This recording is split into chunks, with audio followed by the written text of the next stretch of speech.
Et si ce bronze n'était pas seulement un éléphant de guerre, mais une machine merveilleuse, conçue pour transformer l'histoire en spectacle, nous ne sommes pas devant une simple curiosité décorative, nous sommes face à un objet cultivé, théâtral, conçu pour être au centre de la scène, dominer le regard et imposer une mémoire précise, celle d'Hannibal. La qualité est très élevée, il suffit de regarder le ciselage, les harnais, le col, la texture du panier en forme de tour, les figures minutieuses, les cheveux, les couvre-chefs. Tout est traité avec une précision sévère, disciplinée, typique de la meilleure manufacture allemande du XVe siècle. Celui qui ressent le souffle des grands ateliers allemands, dans le goût gothique tardif le plus raffiné, dans le monde qui mènera au sommet de la saison de Nuremberg. C'est un bronze fait pour gagner et non une simple figurine décorative.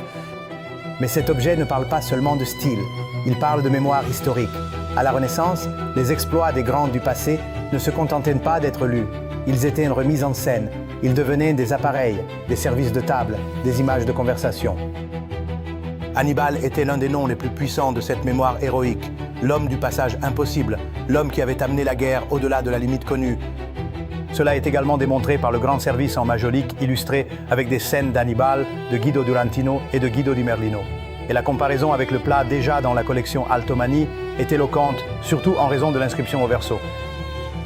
Hannibal ne marche point d'un pas lent et tardif, il s'avance fier et altier devant les étendards. Cet éléphant, alors, n'est pas un éléphant générique.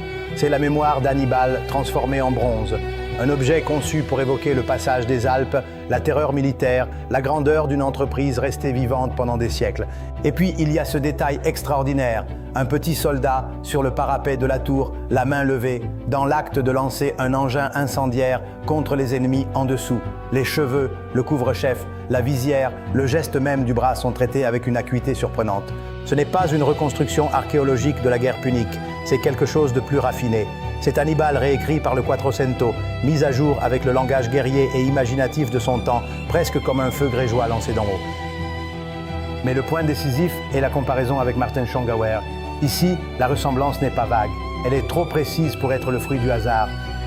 Le panier est le même, le collier est le même, la structure de l'animal est la même, et surtout, la sangle qui passe sous le ventre répète le même détail identique de la boucle, avec le rabat retourné. Même le petit soldat qui émerge du panier appartient au même lexique figuratif.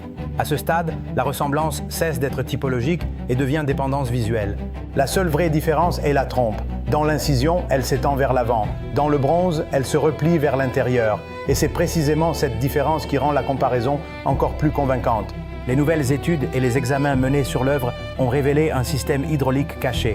Le conduit part de sous la base, court le long de la patte avant, traverse la tête et atteint la trompe. Cela signifie que le bronze ne doit pas être considéré uniquement comme une sculpture, mais comme un petit appareil de divertissement, une véritable fontaine de table pour le jeu d'eau.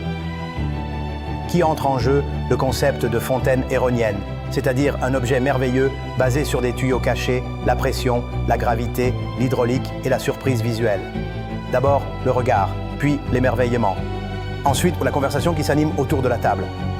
C'est la même culture des appareils de banquet, des petites machines, des automates, des fontaines d'animation qui, entre le XVe et le XVIe siècle, fascinent les cours européennes. La même culture qui, en Italie, trouve également dans les études de Léonard un des moments les plus élevés. Si Schongauer a vraiment traduit en gravure un modèle aussi proche de ce bronze, alors la relation s'inverse. Ce n'est pas le bronze qui dépend de l'impression, c'est l'impression qui conserve la mémoire du bronze sous une forme miroir. Et cela a une conséquence importante. Si l'incision de Schongauer date d'environ 1355, le bronze doit la précéder. Ne pas en découler, il doit déjà exister dans la seconde moitié du XVe siècle. La cohérence de l'œuvre est également confirmée par les analyses XRF réalisées à 4 points, fesse droite, épaule droite, trompe au niveau des yeux et jonction finale de la trompe. Le cuivre et le zinc restent cohérents tout au long de l'objet.